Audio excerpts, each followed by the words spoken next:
Humiliation has a particular taste, it sits thick on the tongue like metal. That's what I remember about that morning in the office, the air heavy with June mist and the smell of stale coffee. I was 25, still green as spring grass, but filled with plans so intricate they kept me up at night sketching towers and plazas that reached for the sky. But in that office, dreams ran up against walls built out of cynicism and granite egos. My boss, Santana, was a heavyset man with slicked-back hair and the habit of clearing his throat before he dismissed your dignity. He called all 10 members of the team into the meeting room, a cramped box with a dingy window and chairs that pinched your thighs. I stood by the window cradling my second instant coffee, my sketchbook dog-eared and stuffed with folded papers sat at my feet. "We're not a kindergarten for artists here," Santana said, holding my latest concept sheet, a proposal for a public library shaped like an unfolding seed pod using eco-glass and solar louvers. "We're an architecture firm, not your fantasy playground."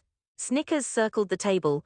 Tiago, whose only passion was lining up government contracts, poked at my sketchbook with his pen as if it might bite.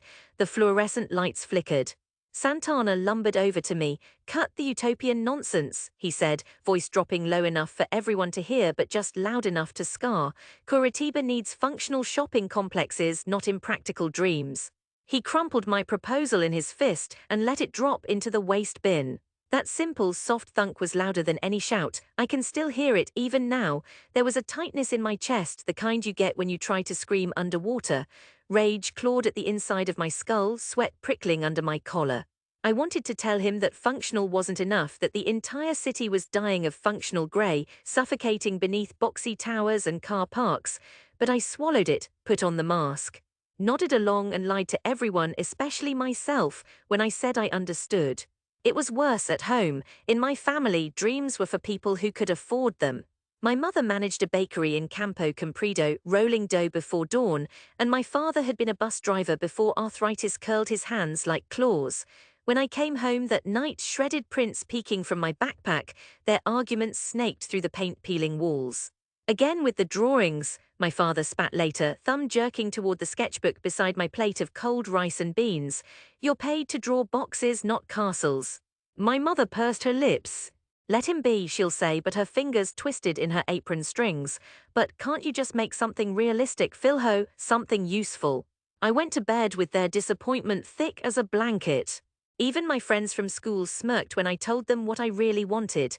"A star architect in Curitiba," Gustavo said over warm chop at the bar.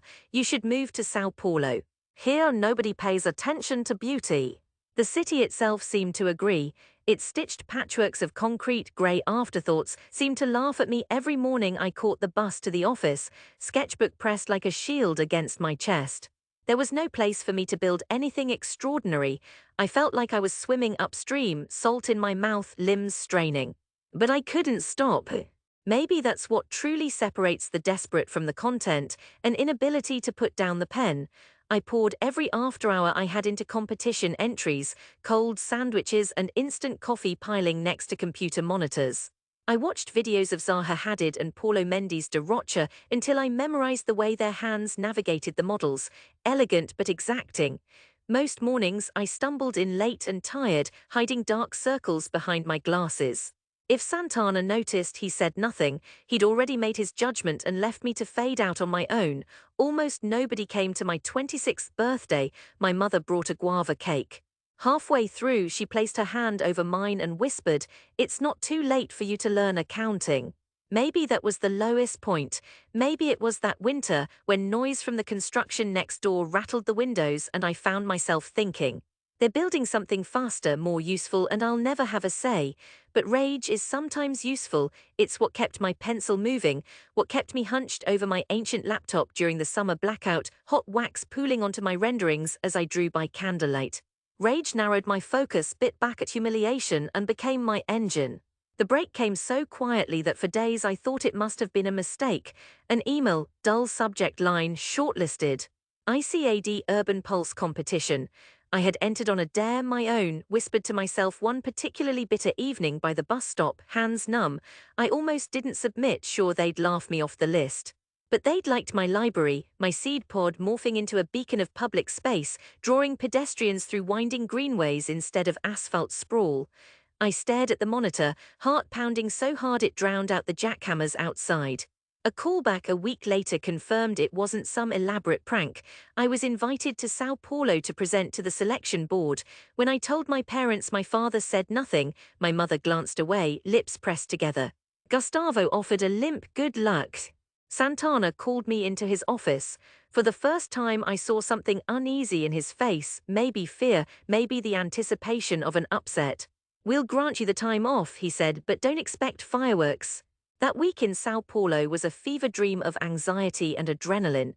I stood in front of a semicircle of judges, seasoned architects, community leaders, and engineers, presenting wood models I'd built with trembling hands, diagrams meticulously lettered at 2 a.m. They asked hard questions. My voice shook when I answered but didn't break. 2 months passed before the call came. "Congratulations," a clipped professional voice said.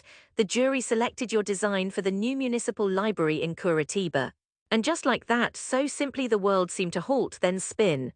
They wanted to build it, really build it. My seed pod, my impossible shape conjured late into nights when my anger refused to sleep. The process was grueling.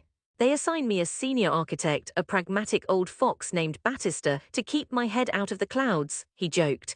There were endless city meetings, public hearings, bureaucratic snares that threatened to kill the project with 1,000 cuts. The first time they tried to cut the botanical atrium, I nearly bit through my tongue, but Batista surprisingly helped me defend it, his tone dry but insistent. Construction started the following spring. I visited the site every morning, helmet hair wilder by the day, boots caked in red Paraná mud. My hands ached from holding up blueprints as winter gusts flapped them like sails. Santana called me twice. First, to half-heartedly congratulate me. Second, to ask if I'd return to the firm when the project ended. I let those calls go unanswered. Family dinners became less strained. Even my father stopped grumbling, though he still refused to ask about progress. My mother stopped suggesting alternative careers but worried out loud about delays. "You know how things get built here," she'd sigh as if bracing for embarrassment on my behalf. But the glass and steel rows seeded with native trees in the central atrium. Curitiba hadn't seen a library like this. Curved walkways, reading nooks opening onto green walls alive with orchids and bromeliads.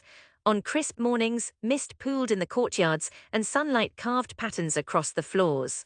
There were still those who muttered that it couldn't last, that it was too much for humble Curitiba, but it rose day by stubborn day. Opening ceremony, nearly 3 years from the day I first saw my proposal in Santana's garbage. I stood inside the finished library, heart thundering under my suit jacket. Batista, now my friend, adjusted his tie and nudged my elbow. "It'll be chaos," he said, grinning with the sly pride of a mentor. Outside, the plaza churned with crowds, cameras flashed, local news lined up along the walkways, the mayor smiled for photos, families waited at the doors. I scanned the throng for familiar faces, nerves prickling. My parents were there, slow and uncertain at first, standing by the edge of a camphor tree planted just beyond the main entrance. My mother wore her best blouse, hands trembling as she clutched her purse.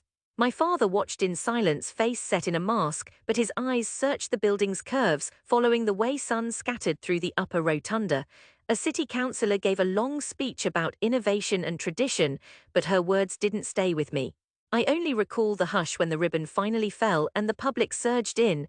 I walked at the rear of the pack, behind the mayor and a handful of officials. I could feel the gaze of those who once dismissed me. Tiago was among them, eyes narrowed, taking in the high ceilings, the green canopy overhead, and the laughter of children running up to the reading lofts. Santana arrived later. He couldn't avoid the political pull of patronizing the project now splashed across the paper. He tried to greet me with a handshake and that old, forced smile.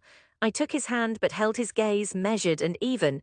He looked up, where filtered light dappled the tables, and the air shimmered with the rustle of pages and distant birdsong piped softly from hidden speakers. He took 2 uncertain steps, craning his head as sunlight caught the glass curves. "You did this," he said, his voice low, almost inaudible amid the press of the crowd. I nodded. "I did." A silence stretched, a breath, a swallowed word. Then he coughed, didn't think it was possible. I shrugged, letting the years of swallowed rage fall away. Most people didn't. He said nothing, he didn't need to. The press wanted a photo. Me, a line of children, and my parents smiling stiffly. My mother wiped her eyes quietly, clinging to my arm. My father lagged at the end, then finally wandered into a sun-drenched alcove lined with native vines. He ran his hand along the curve of the glass.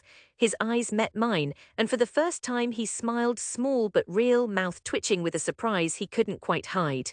Later, sitting in the new cafe, my parents at the table, my father cleared his throat. "You built this for us?" he asked, softer than I ever remembered.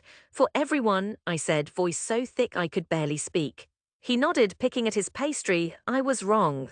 We sat breathing in the air, alive with green, the scent of sap and books, spilled coffee and city hope. By dusk the crowds thinned. I wandered through the winding paths outside, beneath pools of lamplight. The city's evening traffic hummed just beyond the hedges, the buildings glowing orange under the falling sun.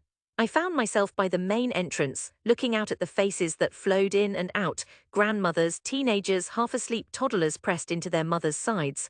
I saw Tia go again, this time with his own daughter, pointing up as if finally seeing what could be. One of the city engineers who doubted the green roof would survive a season passed by and tipped his hard hat.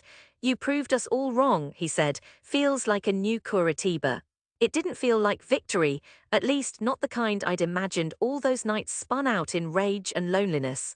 It felt more like exhaling after years holding my breath, like the cement dust had finally cleared and I could imagine building again, not for recognition, but for community, for the long arc of hope that connects us all.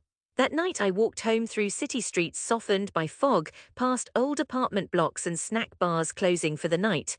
The air was cool, lavender and moss drifting from the gardens I'd helped plant along the new avenue. I passed by my childhood block, windows dark, only the hum of distant laughter and the thump of a basketball in the park. At the door I paused, old keys heavy in my hand. My family waited upstairs, heat from the kitchen thick with cinnamon and pride they had finally learned how to show. I thought about all those years twisting in frustration, fury coiled beneath politeness, and how it had pushed me, not to destroy but to build. The city stretched out before me, its lines and colors changing. For the first time I felt at home. I had learned the hard way that dreams root themselves in ridicule, feed on defiance, and bloom under watchful eyes. But if you keep building, even the most skeptical must walk through the doors you dared to design.